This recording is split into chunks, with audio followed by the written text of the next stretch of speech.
que vous avez la pêche et que la vie vous traite bien. Aujourd'hui, nous allons retourner dans un film d'ici et d'ailleurs avec Shazam, Fury of the God, la colère des dieux. Et pas que la colère des dieux, parce qu'il y a beaucoup de colère aussi en moi. Shazam numéro 2. Est-ce que ce film était attendu? Non, pas vraiment, non. Pas du tout. Pas du tout même. Ça, c'est vraiment le syndrome du film. Surtout numéro 1, personne n'a misé un copec dessus. Et comme ce film a du succès, et qu'il était plutôt bon, parce que moi j'ai quand même bien aimé ce premier Shazam, et bah t'es obligé d'en faire un 2, tu vois. Donc tu donnes un Shazam numéro 2 à Zachary Levi, tu lui donnes une deuxième présence à l'écran sur tout un film autour de lui. Mais on est dans un monde où il n'y aura jamais de Man of Steel numéro 2, on verra plus du tout Henry Cavill dans le costume de Superman. Batman, Ben Affleck n'a jamais eu son premier film. Flash n'a pas eu son solo, il l'aura après Shazam numéro 2. Cyborg méritait un solo, il y avait tellement de personnes qui méritaient un solo avant Shazam. Mais c'est pas grave, en ce moment, il faut mettre tous les personnages qui sont inintéressants en avant, leur donner des séries, leur donner des films. Et tous les tauliers, t'en as rien à foutre, tu les mets en retrait. Parce que tu sais, on les connaît, ouais, on les connaît, ils font partie de la pop culture, donc pas besoin de leur donner des films. Et en ce moment, il y avait une question qui était hyper pertinente par rapport à la super-héros fatigue. La super-héros fatigue, ça fait longtemps qu'elle est là. Et c'est pas à cause des films de super-héros, c'est pas à cause du super-héros dans son ensemble, c'est pas à cause de la thématique super-héroïque. C'est par rapport à la médiocrité de ce qui est proposé dans ces films. On a dit que c'était le blockbuster où il fallait débrancher son cerveau, il fallait plus réfléchir, il fallait dire « Ouais, mais c'est un blockbuster, donc c'est cool ». C'est marrant, tu sais ce que tu vas voir quand tu vas voir un blockbuster, tu sais ce que tu vas voir quand tu vas voir un Transformers, tu sais ce que tu vas voir quand tu vas voir un Fast and Furious, tu sais ce que tu vas voir quand tu vas voir un Marvel. Mais ça suffit plus, faut les défendre ces films, faut être exigeant. Si t'es exigeant, peut-être que les responsables de studio vont répondre en nous donnant des films un peu plus consistants, un peu meilleurs. Je demande pas d'avoir des chefs-d'œuvre, je demande pas du Scorsese, je demande pas du Terrence Malick, mais des films du même acabit des premiers X-Men, des premiers Spider-Man, du Blade. C'était à l'époque où tout le monde s'en foutait un petit peu de ces films. Et ça a été des succès critiques et des succès d'audience, tu vois. Il y avait de la thune qui permettait de faire des suites. Mais à chaque fois qu'il y a le super-héros qui est là, j'ai l'impression que les studios ils partent en couille totalement. Et d'ici, depuis on va dire BVS, ben on sait pas qui dirige le bordel.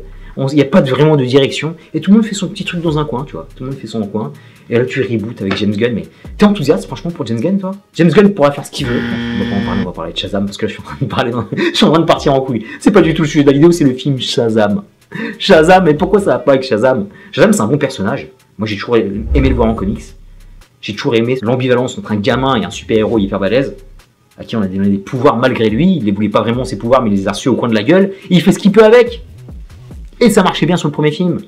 Et j'ai compris pourquoi en fait j'ai aimé le premier film en regardant Shazam numéro 2. Déjà le premier film, il y avait des envies de mise en scène, des propositions qui étaient plutôt sympas. Il y avait des scènes super héroïques. Et il y avait surtout le côté teenage qui était magnifique. Enfin pas magnifique. C'est pas non plus les Goonies le truc. Mais au moins ça passait bien. Il y avait tout le côté famille d'accueil. Tu étais touché par le destin de Billy Batson par rapport à tout ce qu'il vivait. Il y a une scène avec sa mère qui filait le frisson, qui était dégoûté pour lui, pauvre gamin. Et c'était articulé autour de tous ces jeunes qui étaient autour de lui, dans cette famille d'accueil, cette famille recomposée, avec ce charmant couple. Et ça passait parce que tu les voyais beaucoup. Et le problème dans ce Shazam 2, c'est que tu les vois beaucoup moins. Tu vois que le côté super-héros. Et le côté super-héros fonctionne pas du tout. C'est d'une laideur incroyable. Les CGI ne sont pas du tout au niveau. Et il y avait de l'authenticité aussi dans le premier Shazam. Très important, la ville de Philadelphie. Il y avait la froideur, parce que ça se passe en hiver, et ça donnait vraiment une bonne couleur au film, une couleur qui était plutôt authentique. Et là, je sais pas ce qu'ils ont fait. Tout le film est fait en fond vert. On dirait le fond vert de No Way Home. Ce film dégueulasse. On dirait qu'ils l'ont transposé à No Way Home. On dirait que c'est sur le même lieu de tournage, la merde. Donc oui, ça a été le vomi du début à la fin. C'était insupportable. Et ce côté super-héros, on est des super-héros, mais on est des brels, il y a notre ville qui est contre nous. On n'en peut plus de ça aussi, quoi. On n'en peut plus. Sur The Boys ça marche, mais pourquoi tu le mets ici, là aussi, là? Donc on est obligé de faire de la merde, quand on est super-héros, on fait n'importe quoi, et la ville est contre nous, le système est contre nous, on est mauvais, on fait flipper. Mais tu viens de t'installer, t'es sur un deuxième film. Qu'est-ce que t'as fait avant pour être détesté comme ça? C'est un peu ridicule, c'est incohérent au possible. Et là, quand je te dis que l'équilibre était bien fait sur le premier, encore une fois, je suis désolé, c'est la comparaison que je vais faire sur toute la vidéo, entre Billy Batson gamin et le Billy Batson adulte, son Shazam super-héros, c'est que là, on n'a que pour Zachary Levi. Et Zachary Levi, ça va pas du tout. Il y avait un bon équilibre qui lui permettait d'échapper aux critiques sur le premier. Mais je comprends pas pourquoi, en fait, ce gamin, quand tu vois son caractère, quand tu vois comment il est par rapport à ses potes, quand tu vois comment il est dans la vie de tous les jours, quand tu le vois au bahut, par exemple, et tu le vois qui devient débile quand il porte son costume de super-héros. Ça n'a jamais été cohérent du début à la fin. Pourquoi il se comporte comme un golemon? En fait, c'est marrant parce que quand tu regardes la transformation de la Shazam Family, par rapport à eux tous, hein, Ils se ressemblent tous, il y a un lien entre le gamin et l'adulte. Mais il n'y a aucun lien entre Archer Angel et Zachary Levi. Que dalle. Ils se ressemblent pas du tout, les gars. Donc yes, ça va pas, comme l'histoire, il y a des méchants qui débarquent. On sait pas vraiment pourquoi ils sont méchants. Il y a toute une magie autour de Shazam qu'on ne voit jamais. Le pauvre Djimon Hounsou qui était sympa dans le premier, même lui il passe pour un gogol. C'est Djimon Hounsou, respectez-le, bordel. Un acteur avec tellement de charisme et tout, tu lui fais faire des blagues. C'est une caution comique. Et la même pour quand même Hélène Mirren qui est magnifique. Lucy Liu qui est magnifique, avec lequel j'aimerais trop faire un threesome. Parce que je les aime d'amour, ces femmes, elles sont vraiment trop charmantes pour moi. Tu les mets en méchantes de pacotille, qui n'ont pas grand chose à dire, qui n'ont pas grand chose à défendre. Et ça ne se tape jamais vraiment dans Shazam. Il n'y a pas vraiment de bagarre. Un super-héros ne se bat plus maintenant. Il pousse, il défend, il est là pour sauver la veuve et l'orphelin, le chat dans l'arbre. Mais ça se tape plus, quoi. Donc faut pas demander une trace de sang, faut pas demander une droite dans la gueule, faut rien demander dans Shazam. Faut pas demander grand chose. Faut demander juste de la petite blague. Trop de choses expédiées, trop de choses pas salaces, comme ce lien qu'il avait avec Marie Nervel, qui avait dans le premier, qui était sympa, qui avait donné une belle rom-com. Et là aussi, c'est foutu en l'air. Les mecs, ils se calculent même pas pendant tout le film. Le seul truc qui est à sauver, c'est le seul truc qui est à défendre et vraiment pour lequel j'ai de l'affection. Le personnage de Freddy, Jack Dylan Grazer, c'est le seul qui se tape sur ce film, c'est le seul qui existe, c'est le seul bon acteur, c'est le seul gars que tu as envie de féliciter. C'est le seul mec qui a défendu le film de bout en bout, c'est le seul gars pour qui tu as de l'affection, tu comprends son personnage. Et lui, il a un problème parce qu'en fait, il se transforme pas vraiment, il se transforme, mais vu qu'en fait, c'est que des super-héros débiles, il fait un peu de la merde. Il est très naïf, il se croit super puissant, mais il va se faire rabattre le caquet rapidement. Et tant mieux qu'il reste gamin, là, t'es touché par rapport à ce qui lui arrive. Et tu valides sa petite relation, c'est le seul truc qui tient sur ce film, c'est le seul truc qui est sympathique, et vraiment le seul que je peux un peu sauver. La petite romance qui naît avec Rachel Zegler. Maria, dans West Side Story. C'est les deux qui m'ont touché, c'est les deux que j'ai trouvé mignons, c'est les deux que j'ai trouvé Shazam compatibles. Alors que les autres, c'est zéro. Zéro, comme les difficultés, l'adversité, les chemins de traverse, l'odyssée du héros que doit faire un super-héros, lambda. Parce que là, mon pote, t'as zéro inquiétude. Zéro inquiétude par rapport aux grands méchants, les trois là. Jamais tu t'inquiètes. Tu sais que ça va se retourner comme il faut. C'est tellement générique. Tu vois les coups arriver à 100 000 lieues. Et en plus, ils ont tellement peur de prendre tous les États-Unis. En fait, ils réduisent le lieu d'action à un petit dôme là, under the dome. C'est là qu'il y a des grands méchants, des monstres qui vont arriver, mais il n'y a même pas une grande population de grands monstres pour tout éclater. Il y en a 2-3 que tu peux identifier. Il y a un joli plan aussi que je peux valider, le plan des bonbons. Voilà, avec un membre de la Shazam Family qui était joli. C'est le seul qui a un peu travaillé, parce que c'est dommage, hein, ce réalisateur là qui était sur le premier Shazam, c'est un mec qui est doué, mais là t'as l'impression que tu l'as freiné quoi.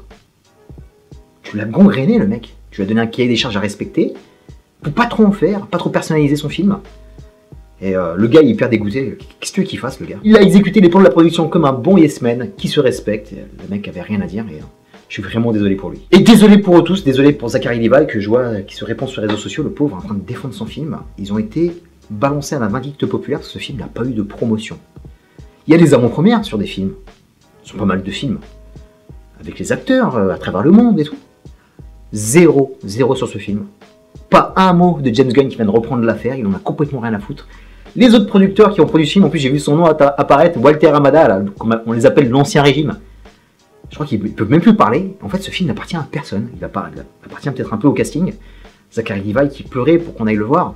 Il m'a vraiment fait de la peine, mais sincèrement, j'ai pas envie de me moquer du tout. Le mec, il joue sa carrière dessus, parce que, à part Chuck et ça, je pense qu'il n'a pas fait grand-chose. Et c'est peut-être la fin aussi pour lui. Enfin, je sais pas ce que. Peut-être qu'il va faire des courbettes avec James Gunn et sa bande pour apparaître là. Ça fait vraiment de la peine, quoi. Voilà, c'est encore un film où on accuse les autres qui marchent pas. Dwayne The Rock Johnson qui a apparemment foutu la merde. Enfin, c'est un bordel son nom, la Warner. Tu comprends pas, en fait. Ils se tirent des balles dans le pied eux-mêmes. Eux-mêmes avec une promotion qui est dégueulasse, avec l'apparition vraiment qui ne sert à rien. En plus, avec son thème de Wonder Woman. Qu'est-ce qu'elle fout là? Qu'est-ce que tu fous là? Rien à foutre là, Wonder Woman. De toute façon, personne ne veut de toi. T'es trop grosse en fait pour l'ICU. On veut des petits personnages. Pas des personnages avec de la superpuissance et du charisme et un historique bien fondé comme le tien. Que dire d'autre à part ce magnifique dragon qui arrive à la fin qui est un dragon en bois. Voilà, tu veux pas donner de chair non plus. Donc s'il n'y a pas de chair, il n'y a pas d'organes et il n'y a surtout pas de sang. Faut pas inquiéter le petit spectateur qui va flipper sa race, tu comprends? Franchement, Shazam, je sais pas pour qui il est fait quoi. À qui il s'adresse. C'est un des trucs les plus inoffensifs que j'ai vu depuis très longtemps, tu vois. franchement, quand j'ai vu les derniers animés que j'ai vus là, le chapeauté et tout le film, je suppose que Mario, que j'ai pas encore vu, il a 10 fois plus de présence et de gravité que Shazam, quoi. D'intérêt que Shazam. Et un autre truc qui m'a fait rigoler, et là aussi pour rattraper le bidule, hein, pour rattraper un petit peu les wagons, parce qu'il y a DCU qui s'installe, qui arrive bientôt, qui va être rebooté avec Superman Legacy, et tous les autres magnifiques projets où il faut se claquer les fesses, faut que nos fesses fassent bravo, tu vois. Tout ce que fait James Gunn, c'est magnifique. On y croit. Il faut, dans une scène post-générique, installer ces personnages au forceps, et Colombos et l'agent Harcourt sont là. Dieu merci, parce que sans eux, qu'est-ce qu'on ferait, quoi. Ils sont apparus dans tous les derniers projets de DC, parce que sans eux, en fait, il n'y a rien, quoi. Il n'y a rien. C'est le Wallerverse qui va se taper contre, je sais pas, Darkseid et les autres. C'est eux qui vont tout résoudre.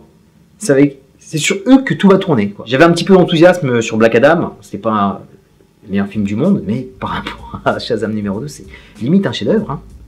C'était bourré de défauts, c'était plein de choses, mais ça introduisait la JSA, il y avait des personnages qui étaient intéressants, il y avait de bonnes scènes d'action, tu passais un bon moment où, dans un film, blockbuster, avec un budget, où ça va se taper, il faut envoyer de la puissance, faut envoyer quelque chose. Au moins le contrat de ce côté-là a été fait, il y avait quelques petits défauts, je te l'accorde, mais la JSA, tu ramenais Henry Cavill et tout, ouais, quand je suis sorti de la salle, j'avais la patate, j'avais la frite, tu vois, j'étais content, je me suis dit, bon, les choses vont se relancer. Il y a des personnages qui ont existé sur une décennie, ils vont peut-être revenir. Tu veux un univers partagé global avec plein de choses, mais qu'il faut absolument effacer, tu vois, pour mettre tes petits personnages à toi sur la suite. Je trouve ça franchement minable, quoi. Parce que soit tu rebootes la totalité et tu vois plus personne, vraiment tu effaces tout le monde, hein. À la rigueur, je veux bien. C'est respectable. Mais sélectionner tes petits personnages là, à droite, à gauche, mettre tes petites gueules à toi, effacer en fait ce qui peut te faire de l'ombre, franchement, je trouve ça vraiment zéro, quoi. Zéro, donc moi j'y suis plus. J'y suis plus du tout. Hein, Marvel, on m'a kické depuis la phase 3. DCU, je me suis battu pour DCU parce que j'y croyais. Et c'est un univers qui est tellement magnifique. Mes personnages favoris depuis l'enfance, que je lis encore. Tu vois, juste à côté, tiens, regarde. Il y a Superman Infinite qui est vraiment sympa. Tom Taylor fait encore du bon boulot là-dessus. Moins d'accord sur Son of Kal-El. Mais en tout cas là, c'est vraiment très bon pour l'instant. Oui, oui. J'ai envie de voir du Superman, oui, j'ai envie de voir du Batman, oui, je veux voir la Trinité. Mais c'est pas avec James Gunn que je veux la voir. Moi, avec James Gunn, je pense que je vais voir du Hitman, je vais voir tous les personnages de seconde zone qui n'existent pas pour leur donner... pour leur faire des blagues et des claquettes, et se claquer les fesses, et se toucher le zizi, quoi. À la Peacemaker que j'ai aimé. Moi, franchement, en fait, c'est pas ça. Le boulot qu'a fait James Gunn sur Suicide Squad et Peacemaker, franchement, je kiffe parce que c'est son univers à lui, c'est des personnages qu'il peut maîtriser, etc. Mais James Gunn sur de la super puissance, sur les divinités, j'y crois pas. C'est pas ce qui m'intéresse du tout. Et moi, le DCU, pour moi, c'est du divin. C'est de la puissance, c'est de la patate. C'est des néo-dieux. C'est Apocalypse. C'est Enemy Gods. C'est tout ce que je voulais voir, quoi. C'est tout ce qu'elle allait introduire. Hein. Une autre personne, je ne peux pas la citer parce que c'est tabou, on n'en parle plus. On n'en parle plus parce qu'après, tu vas passer pour un gros fan zouz. Mais on dit rien. Et pour terminer sur cette vidéo, Shazam, le problème, c'est que je ne déteste même plus ce film. Ce genre de film m'indiffère au possible. Ça peut être Marvel, comme DC, comme autre chose. Comme le Bloodshot par exemple que je prends là, ils ont essayé d'introduire l'univers Valiant avec Vin Diesel, mais ça pue la défaite d'entrée de jeu. Ça m'indiffère totalement. J'ai vu Ant-Man l'autre jour, ça me passe par un œil, ça ressort par l'autre, et j'ai tout oublié. Même pas dans la journée, mais dans la minute. Tellement en fait, je m'en fous. Je vais le voir parce que j'ai toujours un petit espoir en tant que fan de comics. Je vais le voir par politesse, parce que j'ai envie que les univers existent encore, mais je me demande en fait à quoi ça sert, quoi. Donc voilà, l'indifférence pour moi c'est pire que la haine et c'est pire que de l'amour. L'indifférence. Shazam alaikum, l'univers DCU. Terminus pour Shazam, Fury of the God. Je te dis à très bientôt pour des prochaines vidéos. D'ici là, porte-toi bien. Est-ce que tu as vu Shazam? Qu'est-ce que tu en as pensé? Est-ce que tu as de l'espoir par rapport à ce reboot? Tu as le droit, bien sûr. Je suis pour la parole libre et la libre pensée, le libre arbitre, c'est très important. Donc est-ce que tu as de l'espoir? Qu'est-ce que tu veux voir? Peut-être aller, James Mangold sur Swamp Thing. Ouais, ça me fait quelque chose. C'est James Mangold, Swamp Thing, c'est magnifique. Peut-être. Dis-moi ce que t'en penses. Peace and love.